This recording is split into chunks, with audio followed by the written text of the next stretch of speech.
এই দেখো, আর এই যে গোবিন্দভোগ আর চালটা এরকম ভাবে ধুয়ে নিয়েছি, আর এই যে ঘি দিয়ে দিয়েছি। দেখো এবার বসাবো। জিরে তেজপাতা ফোড়ন দিয়ে দিয়েছি।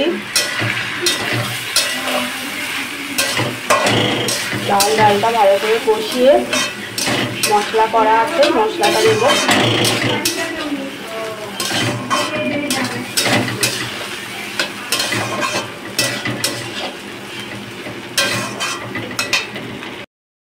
আর গোটা কাঁচা লঙ্কাগুলো এই টাইমে দিয়ে দিতে হবে, এর সাথেই ভাজা করে নেব।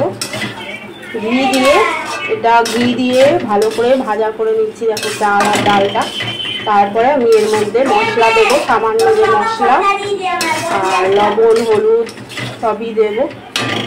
ভালো করে ভাজা করে নিচ্ছি এটা।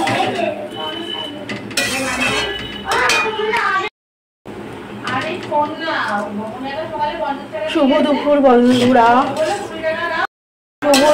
বন্ধুরা, সবাইকে। আজকে হচ্ছে উল্টো রথ। উল্টো রথের সকলকে অনেক অনেক শুভেচ্ছা।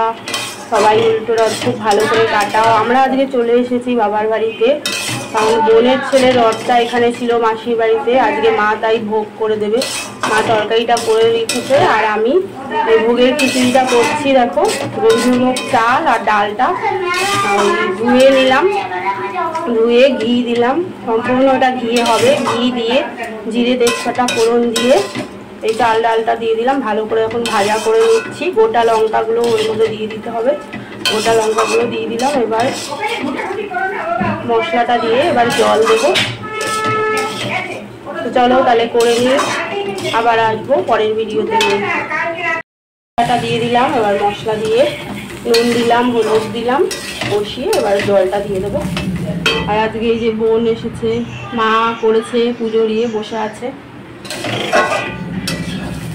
আর আমার মেয়ে আজকে আসেনি, ওর শরীরটা ভালো না বৃষ্টিতে, তাই আমি একাই এসেছি। আবার সন্ধ্যেবেলা চলে যাবো।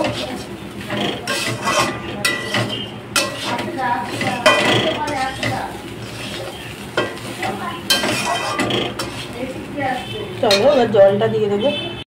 জল দিয়ে দিলাম, আর এখানে কিছুটা জল রাখলাম ঠাকুরের গামলাটাতে।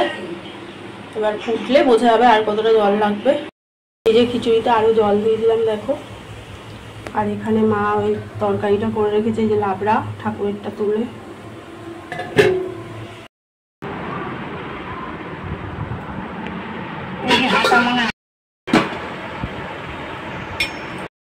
বন্ধুরা জগন্নাথের ভোগের খিচুড়িটা হয়ে গেছে।